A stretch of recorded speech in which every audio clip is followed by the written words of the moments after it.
February 7th of 2020, Republican Senator Richard Burr said in a Fox News op-ed that the U.S. was better prepared than ever to face the you-know-what. Massive economic aftershocks left families in every corner of this country with a crippling sense of anxiety this year. But just 20 days later, Burr then said something completely different in private to a group of wealthy donors in D.C. There's one thing that I can tell you about this. It is much more aggressive in its transmission than anything that we have seen in recent history. It's probably more akin to the 1918 pandemic. Turns out, Burr dumped $1.72 million in stocks, his largest sale in over a year, and weeks later, the stock market collapsed. So either Burr's a genius stock trader, or he knew what was coming before the public did. Then there's Congressman Spencer Baucus, who magically bet that the stock market would crash right before it did in 2008. And after extensive investigations, it turns out that his bets were based on not yet known confidential information. And this incident caused a massive public outrage that today forces Congress to disclose all stocks that they buy and sell. But wait a minute, why are we still seeing similar shady trading activity to this day? The definition of insider trading is trading on knowledge that the public doesn't have access to. Where we now have people running dedicated accounts tracking the very moves that politicians like Nancy Pelosi are making. But even with the public pressure and efforts from both parties, what I found is that stock trading will probably never be banned. And in this video, I'll show you how power will keep letting lawmakers make money instead of making laws.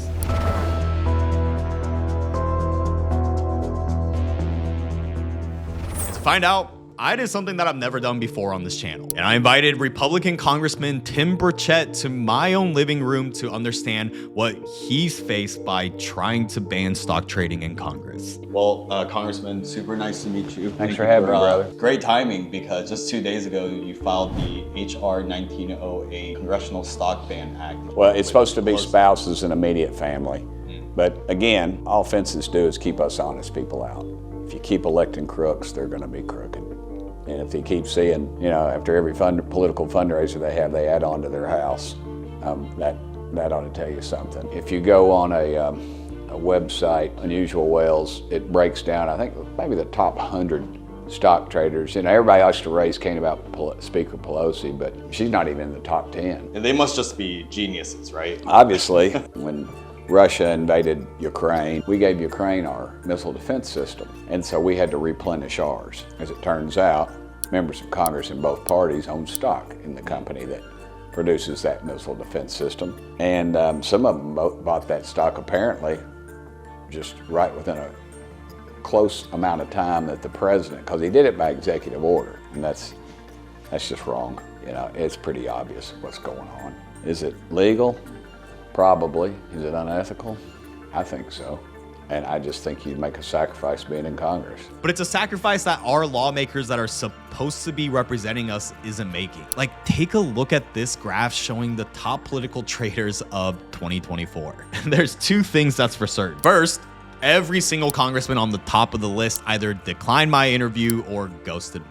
For an example, look at Congressman David Rouser at the top here, a Republican who made a staggering 149% return on investment. He's even outperforming the GOAT of stock trading, the former Democratic Speaker of the House, Nancy Pelosi, and we'll get back to her. But two, what's abundantly clear is that if both Democrats and Republicans are making suspiciously good returns, this issue is one of those rare instances where it's not about right or left. And it's exactly why I now wanted to talk to Democratic Senator Jon Ossoff, who, just like Tim, has for years trying to get stock trading banned. This is utterly unprofessional, unacceptable, and unconvincing. Georgia will bow to no king. Could you explain what the Banned Congressional Stock Trading Act is and how exactly it accounts for loopholes? Let's just start by establishing the shocking fact that members of Congress can trade stocks at all while we're in office. You can look online and see that a lot of members of Congress are really, really active stock traders. And they're really, really active trading stocks in industries and companies where they're on the committee that regulates the company or the industry. So it is an invitation to corruption. So how about like family members? Are they allowed to? How do you account for things like that, right? Because it's just a simple dinner conversation and telling their husband to maybe put their stock into something. Yeah, my legislation also bans spouses. And again, as you pointed out, look, in any law, in any system, in any set of ethics rules, right, there are going to be ways for people determined to do the wrong thing to break the rules. So I've done my research and I've looked at congressmen who now support kind of like an act like this, but used to trade individual stocks in the past. Was that ever the case for you, or did you ever trade stocks while your time in office? No, I promised when I was on the campaign trail that when I took office, I would put my assets into a blind trust. And that's what I did. So I think the biggest thing that I wonder, and I think my viewers will too, is look, there's been talk about this forever, right? What is like the real reason why this hasn't been banned? So I want to pause here for a second. This question is central to this video. And as I'll show you, there is a lot of obstacles for getting stock trading banned. So to understand why this may never be banned, we first need to understand that this goes beyond financial motives and how different the rules those in power get to play by. And you'll see it when you compare Congress to other industries. Like take sports for an example. Just this past year, Jonte Porter was caught purposefully underperforming in games to influence betting outcomes and placing bets on games himself. And the punishment? A lifetime ban from the NBA, potential prison time, and a $500,000 fine. But it's not just 6'10" athletes that need to be careful.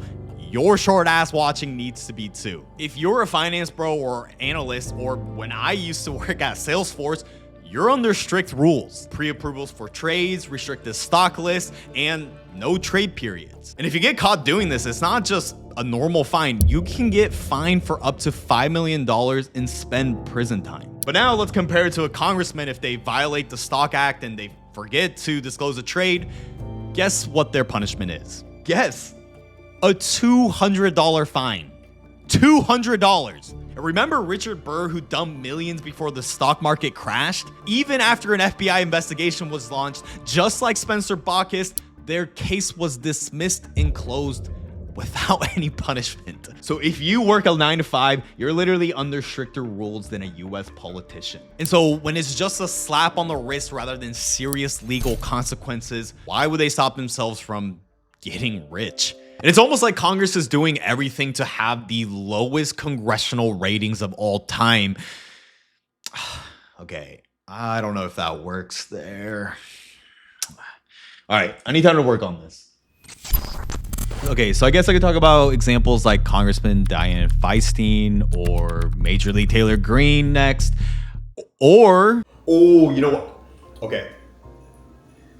In this next segment, let's talk about the revolving door and why Congress stock trading will probably never be banned because of this system. Okay, yep, let's do that. So you might think your phone can do the job instead of today's sponsor, Plod AI, but there's a few things to consider. It's a bit unprofessional to hold a phone during interviews or meetings, and not to mention your recording getting interrupted with notifications. So there's 4 ways to wear it, but the pin's my favorite because you probably didn't even know that I've been wearing it this entire time. And I was also secretly wearing it during the interviews. And with the transcription and summarized functionality, it saved me so much time for storyboarding and to make sure that this video is gonna be a banger. And we have even more interviews coming up later on in this video, but the ask functionality has helped me overcome any sort of writer block in putting this all together, because it's a lot. Matter of fact, yo, can you make sure to tell me not to forget to talk about the revolving door in the next section? So before I forget, use my link in the description to get 10% off the Plod Note Pin. And if you purchase now, you'll also get a free Plod AI starter plan with 300 transcription minutes per month with all the accessories. And now you can see how Plod AI helped me organize my thoughts, because it's not just selfish reasons that are preventing stock trading from ever being banned. Because behind the scenes, there's an entire power game designed to incentivize corruption. And here's John Ossoff to explain what the revolving door is. You talked about the hotbed of like corruption. Do you think Congress members should also face stricter limits on accepting lucrative post office board seats and consulting roles after their time in office? I do think you see a lot of members of Congress retire and then immediately go into lobbying. or retire and then immediately go take a job at a company that they used to regulate, Right. where they already had cozy relationships with the executives and the lobbyists. And it makes you wonder whether there was some kind of understanding or some kind of explicit offer that was made while they were in office. So I do think across the board we need ethics reform that restores public confidence in Congress, not just through banning stock trading, but also through our campaign finance system. And it's this revolving door that allows politicians to make big profitable trades that in any other circumstance would seem like such a risky bet. A 2019 study found that more than half of the reps that left Congress were quickly snatched up by the very same lobbying or political consulting firms that they used to oversee. But here's something I had absolutely no clue about. Members of the House are actually allowed to serve as members of the board in corporations while still in office. I don't know if that's just me, but that's literally insane. And the only requirement is that they aren't allowed to get paid during it. And it's exactly this in how the revolving door operates. Through win-win situations where you scratch my back and lessen regulations there, and I'll scratch yours by telling you to buy a bunch of this particular stock before we invade Greenland or something.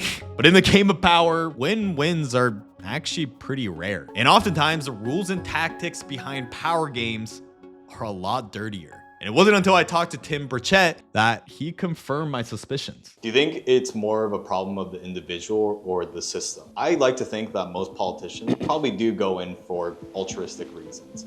Yeah. But do you think the system is what allows for this corruption to kind of run? Yeah, there's 435 of us, and dadgum every one of them, first day they're elected, they think the president's going to call them to negotiate a trade deal with North Korea. I mean, they're walking around there, and they got their little mini posse walking with them, and they think, oh, there's something else. And some of them become something else, and some of them get their ass kicked the first election, too. They get caught up in something, either sex with somebody or a money situation or a ethics issue, and they get caught. And others that don't play the game, some of them get set up. Here's what happens. You're getting ready to make a key vote. Somebody you've known for a while up here that you trust comes up to you and says, hey man, how you gonna vote on this? And says, oh, I'm against this. Oh man, I wish you'd vote for it. I can't vote for this. I said, hey man, were you in a motel room with a young lady, a month ago at the Hilton or something? Oh yeah, I said, man, I can't, we don't want that out. No, I can't get that out. And they said, man, if you could just help me on this, that won't get out. So you're telling me that a lot of members I'm not saying that happens to a lot of them. I'm saying that has happened in the past, but you've got to keep an eye on your legislators. If I may challenge you though, you've been in Congress for 7 years now. Do you feel like you do have to play some sort of games like that in order to stay in power though? I don't, but I'm not chairman of any committees. I think there's a thought process that they try to ruin you and maybe they can't, and they just keep watching you. And then they just kind of ignore you and isolate you and try to make you out to be a nut. Have you had an attempt on your life for speaking out? Well, I won't go into too much detail, but I'd say I spend a lot on security. Why do you speak out? Because it's right. I love our country. The thing about human nature isn't that we are more motivated by wins, but more so by avoiding L's. And it's this pressure and coercion that's motivated by this that makes sure that certain things are immediately changed, or why certain bills are never passed. So if Congress isn't going to regulate themselves, what would it take for real change to happen? What if we started playing by the same rules that Congress does? And it's exactly why I wanted to talk to the man behind this account and someone who figured out a way to monetize corruption. So with that, if you could kind of just explain who you are and what exactly you do. There's two hats that I personally wear in my life. We created the Pelosi Tracker on Twitter, where we call out political stock trading and the hypocrisy of it.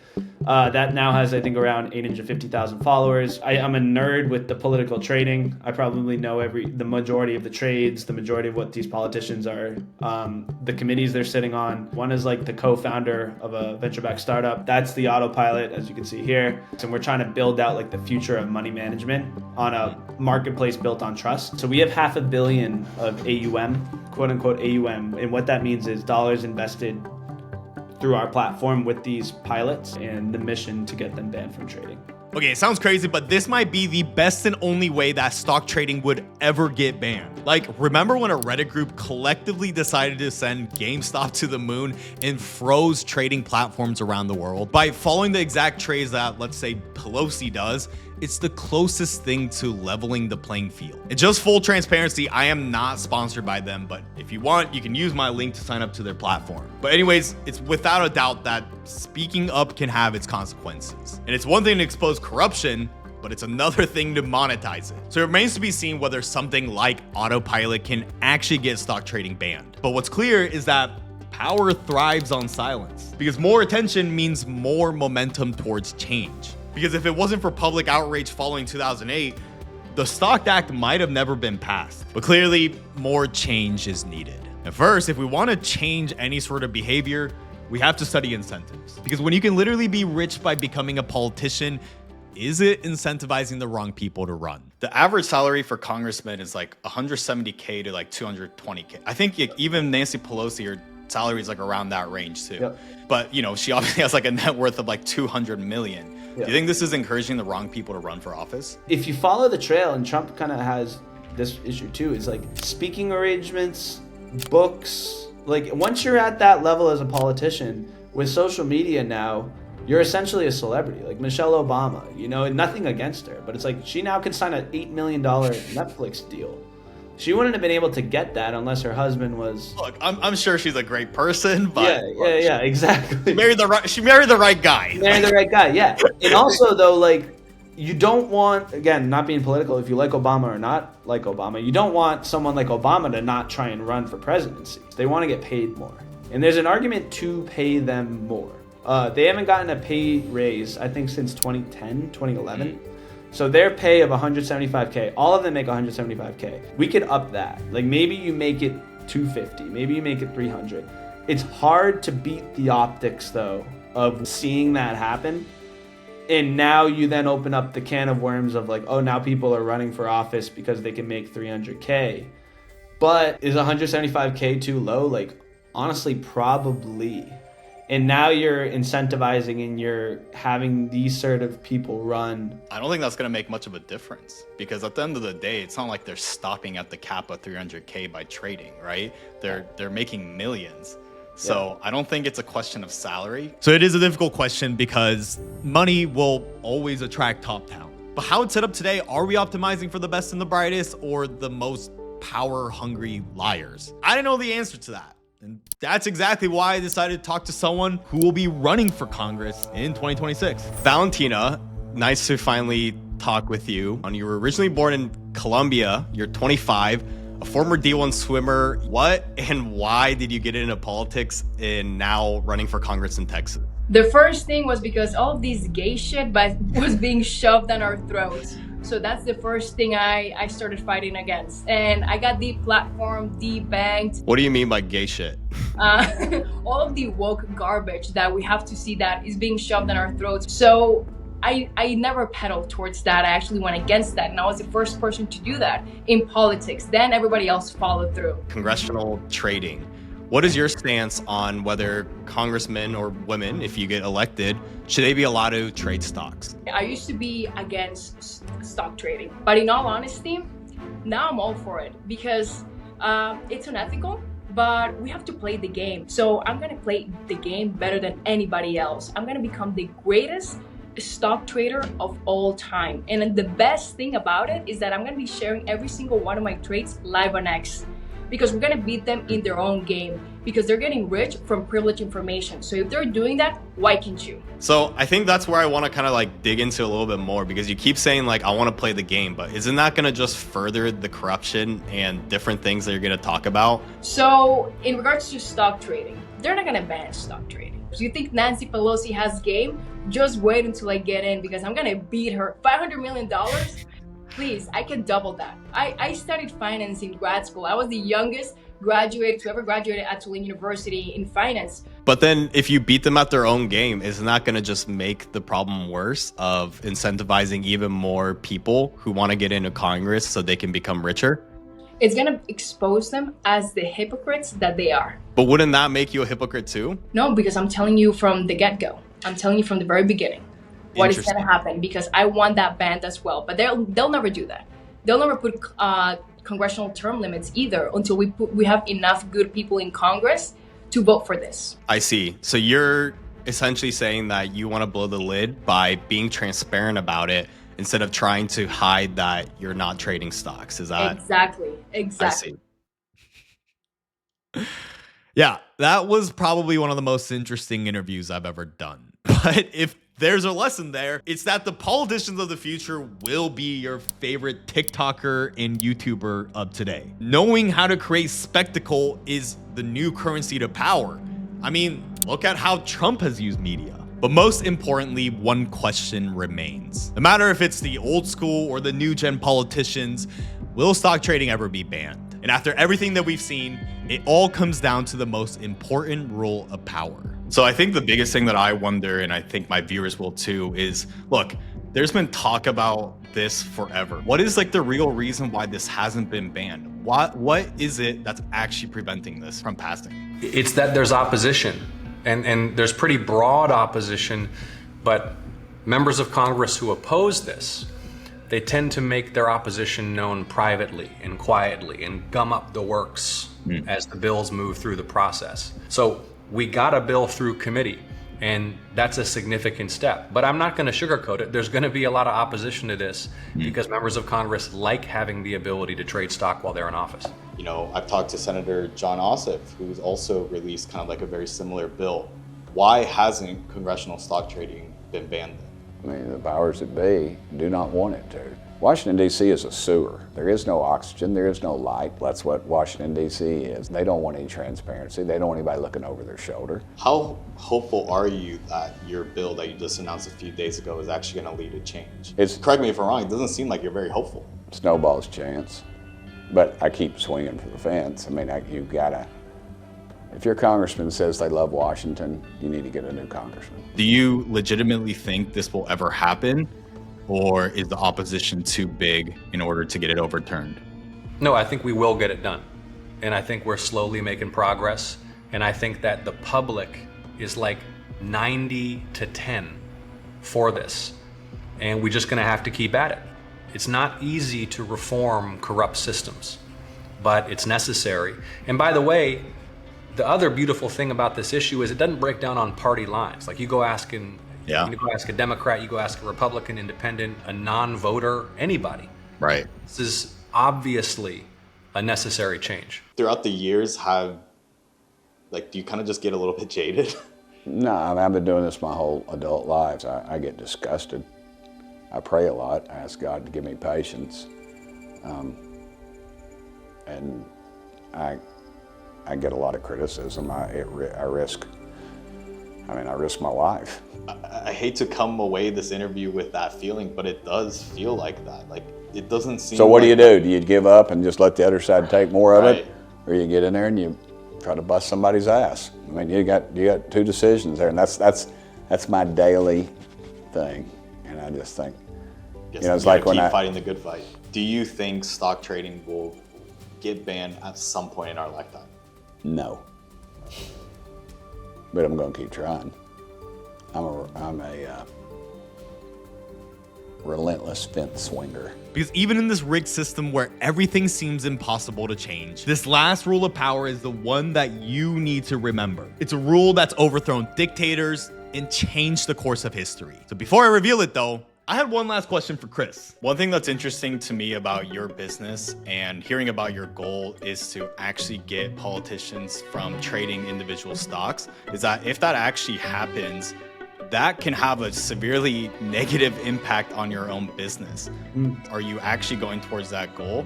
And what's like your plan if that does happen? Our mission at Autopilot is, in the broader scale, is to instill trust back into the institutions, because we believe, like, if you can't trust your institutions, your society is screwed. Like, everyone's going to turn on each other, they're going to fight. Look at what's going on. It's already kind of happening. Yeah, exactly. We're trying to fix that, and our belief is if we fail on a business side while still doing that, like, we can sleep at night. Because even when everything seems cooked, it's that audacity to keep pushing. Stock trading may never be banned, and especially if there's bipartisan support, that means that they probably don't really care about the issue. But nothing, and I mean nothing, has ever changed from indifference. And that's why the most important rule of power is boldness. Because we may not be able to change how power operates, but no longer can you just afford to observe. And it's exactly why I make these videos, to help you get smarter about money and power. Because power doesn't just hide in politics, it's now behind every issue. And they're now starting to use inclusivity and acceptance for profit. So click here to see who's getting rich off the fat acceptance movement.